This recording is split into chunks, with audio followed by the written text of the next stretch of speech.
এই যে আমাদের রোড ডিভাইডারের পশ্চিম দিকে যারা আছেন তারাও কি আমাদের নির্দেশনা মানবেন? শুধু তারা বলেন যারা ডিভাইডারের পশ্চিম দিকে আছেন। আমাদের আজকের সমাবেশের জন্য মূলত রাস্তার পূর্ব পাশ, এই পাশটা বরাদ্দ এবং আমরা সেভাবেই প্রস্তুতি নিয়েছি। আপনারা যারা ডিভাইডারের পশ্চিম দিকে আছেন, এখনই আমাদের সংগঠনের মহতারাম আমিরে মজলিস কিছুক্ষণের মধ্যে তার প্রধান অতিথির বক্তব্য দিবেন। এর আগে আপনারা যারা ডিভাইডারের পশ্চিম দিকে আছেন, একজন লোক এখানে থাকবেন না। আপনারা সকলে উঠে পিছন দিকে, ওখানে অনেক জায়গার ব্যবস্থা আছে, মেহরবানি করে সকলে উঠেন। ডিভাইডারের পশ্চিম দিকে একটা লোক থাকবেন না। আপনারা মিছিল সহ দিকে চলে যান, মিছিল নিয়ে যান।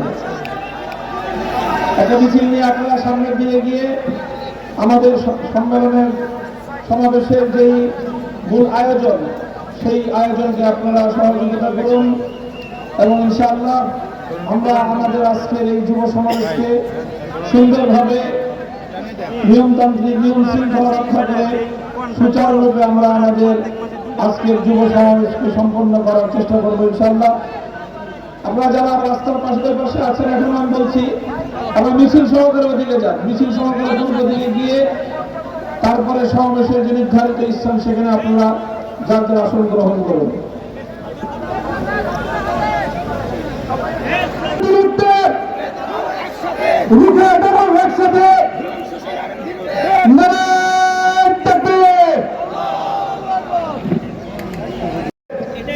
ছাত্র জনতার গণ অভ্যুত্থানের মাধ্যমে এই খুনি শেখ হাসিনার বিদায় ঘটেছে। আগস্ট মাসের 5 তারিখে খুনি শেখ হাসিনা আওয়ামী লীগের নেতা কর্মীদেরকে ভবিষ্যৎ অন্ধকারে ফেলে রেখে সে তার পরিবারকে নিয়ে তার প্রিয় দেশ, তার পূর্ব দেশ ভারতে আশ্রয় নিয়েছে।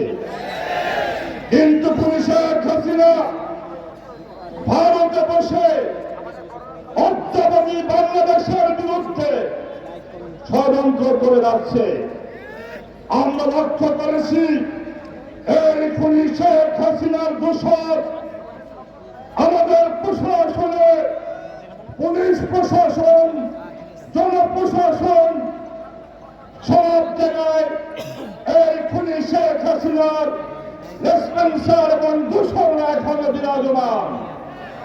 আমরা দেখেছি ইসলামের মতো একটি জঙ্গি সংগঠন এই দেশে বিশৃঙ্খলা করার কায়দারা করছে এবং আমরা লক্ষ্য করলাম গত পরশুদিন বাংলাদেশের প্রশাসনের নাভি আমাদের সচিবালয় আগুন দেওয়া হয়েছে।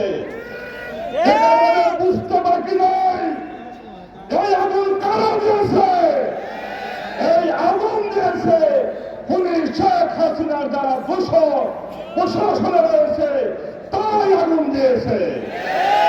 পরিষ্কার বলি সরকারকে, আপনি সত্যভাবে তদন্ত করে খুনি শেখ হাসিনার দোষরদের কঠোর হাতে বিচার করতে হবে এবং অতি তাড়াতাড়ি খুনি শেখ হাসিনা সহ সমস্ত খুনি এবং দুর্নীতিবাজদের কঠিন বিচার আমরা দেখতে চাই।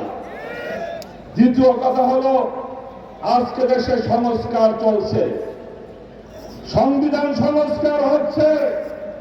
আজকের যুব মজলিসের সমাবেশ থেকে আমি পরিষ্কার দাবি করছি, সংবিধানে আল্লাহর উপর আস্থা বিশ্বাস এক সময় ছিল, ওটাকে বাতিল করা হয়েছে।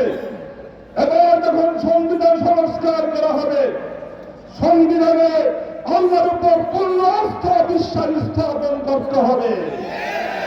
সংবিধানে এমন একটি ধারা সংশোধন করতে হবে, এই বাংলাদেশে যখনই কোন কোরআন সুন্নাহ বিরোধী আইন পাস করা হবে, সকল এই কোরআন সুন্নাহ বিরোধী আইন বাতিল বলে গণ্য করা হবে।